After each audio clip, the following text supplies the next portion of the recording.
Então, conforme combinei com a turma, vou nesses 10 minutos aí de revisão que a gente normalmente faz, hoje eu vou só mencionar os temas que eu costumo tratar, que estão anotados aqui no meu caderno de aula, só para a gente ver se todos foram abordados, certo? Então, eu sempre começo o tema dos princípios constitucionais tributários ressaltando que eles fazem parte do segundo grupo de limitações constitucionais ao poder tributário, né? Primeiro, distribuição de competências tributárias privativas. Então, o princípio da capacidade contributiva está previsto no artigo 145, parágrafo 1º da Constituição. Sempre que possível, os impostos terão caráter pessoal e serão graduados segundo a capacidade econômica do contribuinte. Esse parágrafo 1º continua, mas eu não vou ler no momento, porque a gente vai estudá-lo quando estudarmos a parte de fiscalização, administração tributária, tá? Só a primeira parte do dispositivo é específica do princípio da capacidade contributiva. Falei para vocês do histórico constitucional do princípio da capacidade contributiva no Brasil, que esteve previsto desde a Constituição de 1824, estando expressamente previstas normalmente nas constituições mais democráticas e não estando previsto o princípio da capacidade contributiva nas constituições mais ditatoriais.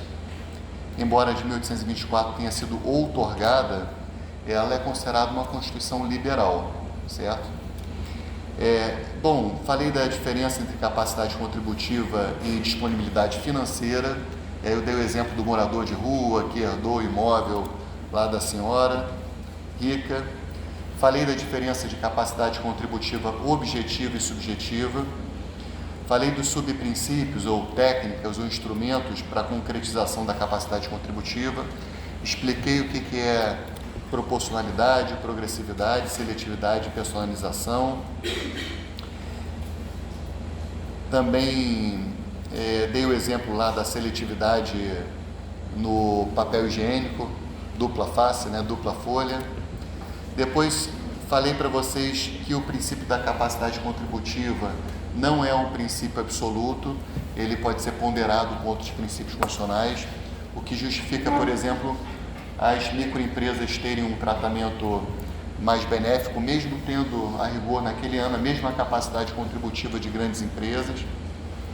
Falei que hoje o Supremo entende que o princípio da capacidade contributiva se aplica a todas as espécies tributárias e não mais apenas aos impostos pessoais, que era a visão antiga do Supremo. Expliquei essa evolução histórica para vocês.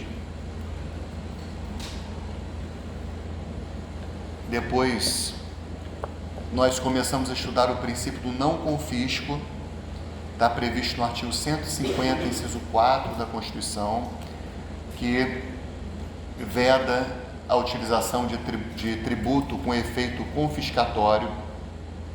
E aí eu pedi, se eu não pedir, é bom que vocês façam a remissão, nesse 150, inciso 4, fazer remissão ao artigo 5º caput, artigo 5º 22 e artigo 170, inciso 2, né? Eu acho que eu pedi para vocês fazerem, né? 5º caput, 5º 22 e artigo 170, inciso 2, que são dispositivos constitucionais que garantem o direito de propriedade. Depois eu disse que nem a legislação, nem a doutrina, nem a jurisprudência estabelece uma alíquota que seria considerado confiscatória. O que existe são 4 parâmetros para que se considere confiscatória determinada tributação. Então, o primeiro parâmetro era aquele que a tributação sobre a propriedade deve ser módica. O segundo é que a extrafiscalidade pode conviver com uma tributação mais elevada. O terceiro é o de que a tributação não pode atingir o mínimo existencial.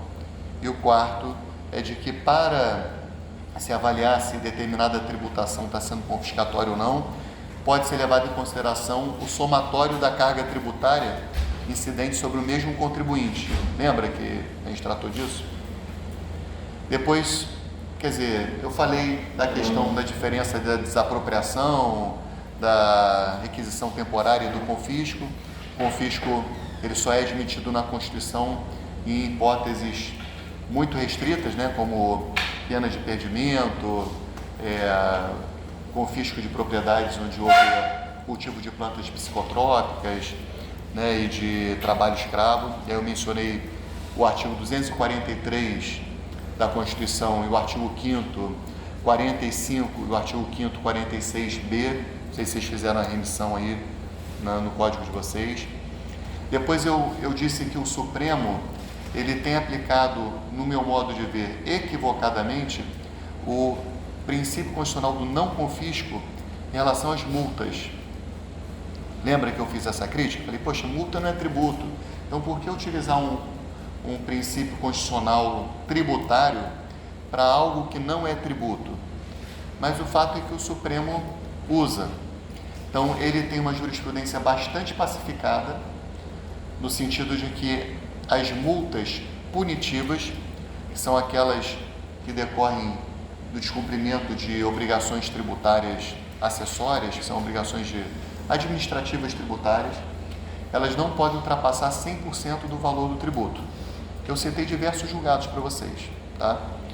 De lá para cá, pessoal, dessa aula até hoje, quer dizer, na semana passada, o Supremo teve um julgado em relação às chamadas multas qualificadas, que são aquelas multas que são cobradas em razão de alguma infração tributária relacionada a um crime ou uma contravenção, tá? E aí nesse julgado, e aí eu não vou saber de cabeça o número, tá, pessoal? Mas é um termo de repercussão geral, a Nisso pode até me ajudar. Nesse julgado, o Supremo entendeu que essas multas qualificadas, são as multas atreladas a crimes ou contravenções, também não pode ultrapassar 100% do valor do tributo e 150% em caso de reincidência, tá?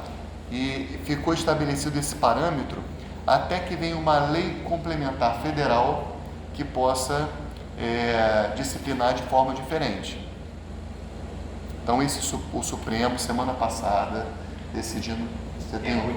É o tema 863 de repercussão geral. O professor de Direito Tributário tem que ter esse perfil, ele tem que ficar atualizado o tempo todo, né? Quer ver? Foi julgado, foi de semana passada, né? 3 do 10. Então, as multas qualificadas, hoje para o Supremo, elas devem estar limitadas também a 100% do valor do tributo, podem alcançar a 150% em caso de reincidência, e o Supremo abriu a possibilidade que lei federal possa disciplinar o assunto de forma um pouco diferente, mas fica valendo isso até que a lei federal trate do assunto. Tudo bem? No meu modo de ver, foi uma decisão errada do Supremo, tá? Por que eu acho que foi uma decisão errada? Porque, poxa, se as multas que não são crime, ele já tinha limitado em 100%, então, para as multas relacionadas a condutas criminosas, me parece que o grau de reprovação é maior, então justificaria uma tributação, também uma possibilidade de uma multa mais elevada. Então, ele errou num primeiro momento por conta disso. Eu acho que ele errou duplamente de exigir que lei complementar federal trate do tema. Por quê, pessoal? Porque, bom, a competência tributária é dividida também para os municípios e estados. Então, quando você diz que a lei complementar federal vai tratar do assunto, você está violando, de certa forma, o pacto federativo. A União não pode mandar mais que estados e municípios. Os estados e municípios poderiam ter alguma liberdade para disciplinar. É claro que um município que trouxesse uma multa de 500%, aí no caso concreto haveria um debate se essa multa é confiscatória ou não. Mas a Constituição, a gente vai ver, ela determina que lei complementar federal trate normas gerais em matéria tributária e não em matéria sancionatória. E multa é sanção. Tudo bem? Então, não concordei com essa decisão do Supremo. Bom, E aí a gente pode falar também rapidamente do princípio da igualdade tributária, que a gente também em revisão, né? Estou só olhando meu caderno aqui e vendo tudo que ficou faltando.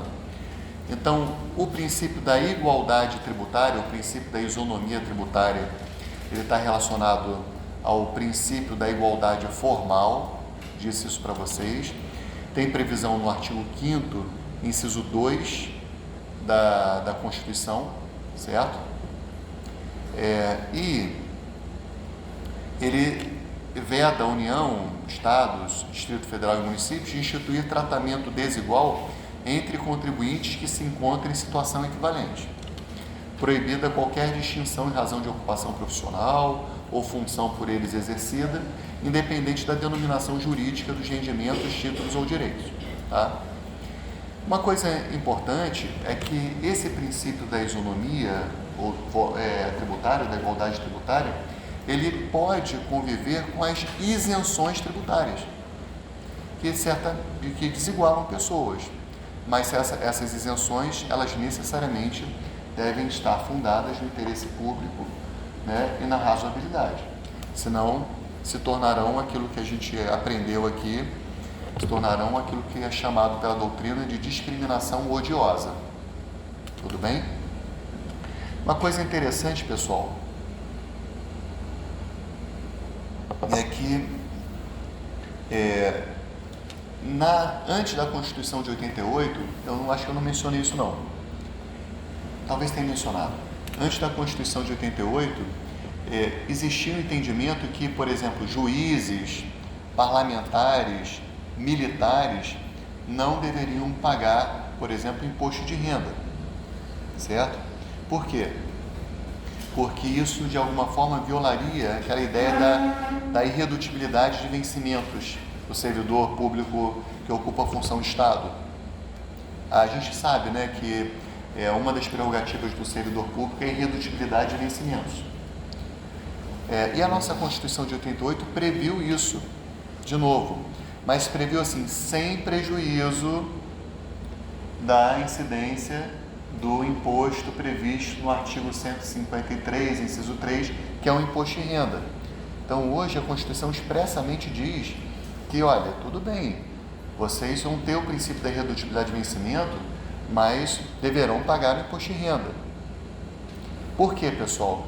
Porque essa situação, ela acabava gerando uma claríssima violação do princípio da igualdade tributária. Eles trabalhavam, oferiam renda e não pagavam imposto de renda. Certo? Então a Constituição de 88 acabou com isso. Tudo bem? Bom, também... Bom, tem um assunto que eu não mencionei, mas vou falar rapidamente aqui. Está no meu caderno, né? Isso já foi muito importante no passado, me obriga a dar um parênteses grande aqui, mas vou tentar falar de forma rápida. O que acontece, gente? Os prestadores de serviço pagam um imposto chamado Imposto sobre Serviço, de qualquer natureza, o ISS. Só que tem uma norma super antiga, que é de 1968, que previa que profissionais autônomos não pagariam o ISS como todos os demais prestadores de serviços pagam, com base no volume de recursos que eles recebem em razão da prestação de serviço. Então, por exemplo, vamos supor que a Aline vá numa cabeleireira, certo? Ela pagou lá, sei lá, R$200 para fazer um tratamento, uma hidratação, não sei.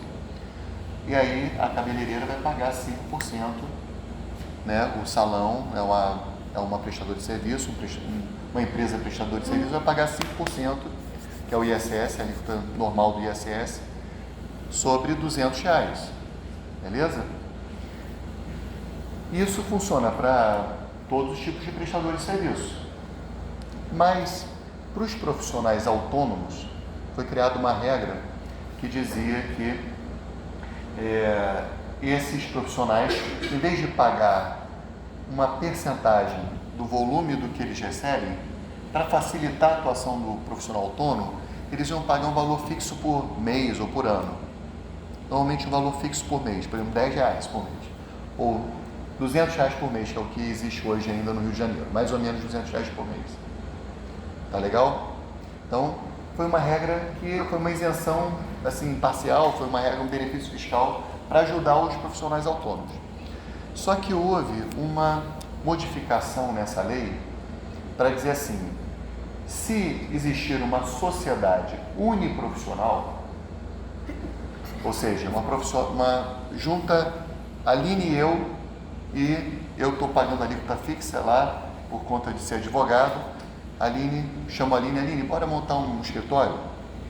E nós dois vamos ter uma sociedade uniprofissional, né? Ou chama a Aline também, nós três, montamos o escritório e a lei dizia, bom, quando é uma sociedade uniprofissional, que cada um trabalha com o seu trabalho pessoal, né, com responsabilização pessoal pelo que faz, continua o benefício de pagar uma alíquota fixa por profissional. Então, o Rodrigo vai continuar pagando 200, a Aline vai pagar 200 e a Nanias vai pagar 200, né, a sociedade vai pagar R$600 por mês de ISS, independente do volume de arrecadação. Tudo bem? Agora pensa, por exemplo, num escritório, já ouviram falar num escritório chamado Barbosa Musnick Aragão? É um escritório muito grande, tá, pessoal? Imenso. Que fatura, seguramente, muitos milhões por mês, tá? É um escritório gigante. E nós vamos ser singelos. Vamos dizer que eles faturem R$1 milhão por mês. Barbosa Musnick Aragão. Vamos supor que só eles trabalham no escritório. Bom, eles vão pagar R$600 de ISS. E Ananias, Aline e Lourega Advogados vão pagar R$600 de ISS, faturando 10 mil por mês no sufoco.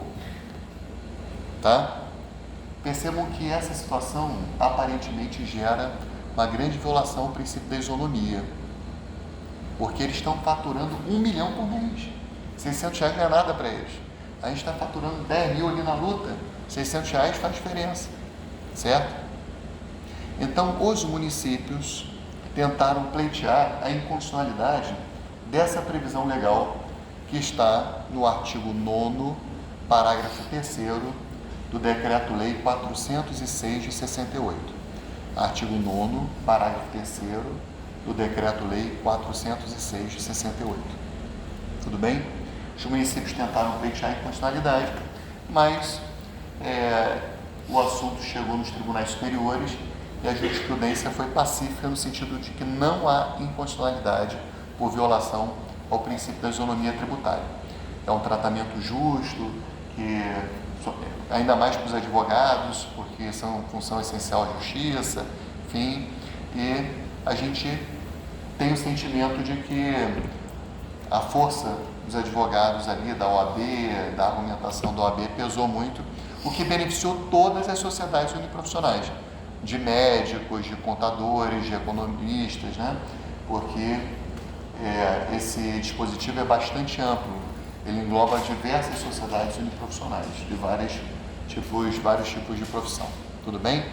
Agora, se a sociedade passa a ter um caráter empresarial, em que os sócios não mais respondem pessoalmente pela sua atuação, por exemplo, uma coisa são 2 médicos montarem uma sociedade uniprofissional, outra coisa é fundarem uma clínica médica, empresarial, com propaganda, com vários profissionais que ajudam e tudo, e aí eles recebem de acordo com a distribuição de lucros da sociedade, quem tem mais cota recebe mais.